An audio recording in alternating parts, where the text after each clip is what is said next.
ماں، ہر کوئی مجھے آپ کی کہانیاں سناتا ہے، لیکن میں پھر بھی آپ کو نہیں دیکھ سکتا ہوں۔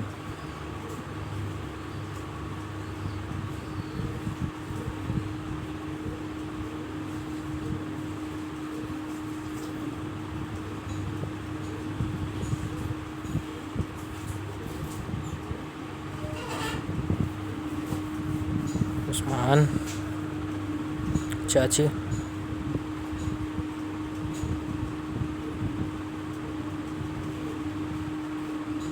تم یہاں کیا کر رہے ہو بیٹا؟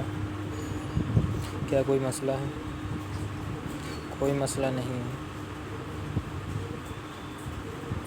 اگر میں تم کو جانتی نہ ہوتی تو میں اس پر یقین کر لیتی، لیکن اگر سردار کا عظیم بیٹا عثمان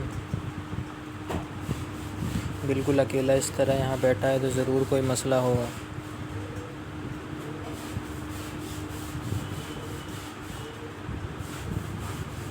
کالی آنکھوں اور کالے بالوں والے عثمان، کیا تم اپنی چاچی سے کچھ چھپا رہے ہو؟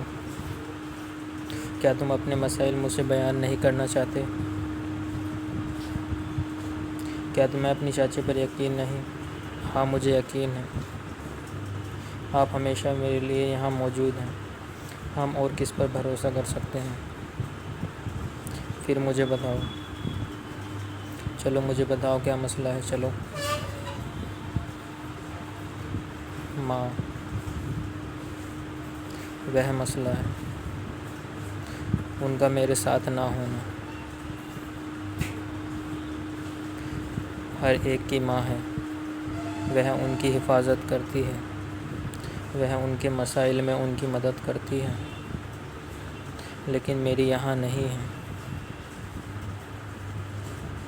جب میں لفظ ماں سنتا ہوں تو میری آنکھوں میں آنسو آ جاتے ہیں اور میں غمگین ہو جاتا ہوں۔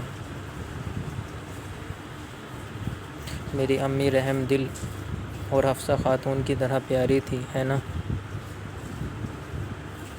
تمام مائیں ایسی ہی ہوتی ہیں عثمان۔ تمہیں معلوم ہے کہ ماؤں کے ساتھ کیا ہوتا ہے؟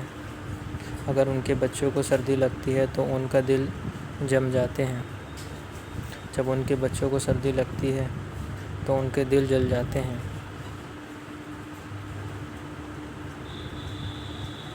بے شک تمہاری ماں ایسی تھی، لیکن اب وہ یہاں نہیں ہے۔ جب کوئی اپنی ماں کو پکارتا ہے تو مجھے ایسا لگتا ہے جیسے میرا دل ٹوٹ رہا ہے، اور یہ میں احساس دور نہیں ہوتا۔ میرے اندر ایک آگ جلنے لگی ہے، اس کو بجھانے کے لیے ایک دریا بھی کافی نہیں ہوگا، لیکن میں پھر بھی یہ نہیں کہہ سکتا۔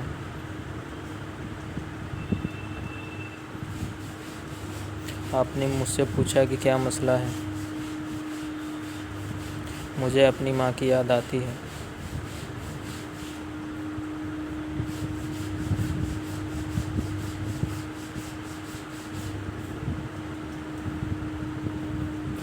جو قسمت تمہارے لیے لکھی جا چکی ہے اسے مٹایا نہیں جا سکتا عثمان۔ قسمت نے تمہاری ماں اور میرا بیٹا مجھ سے دور کر دیا۔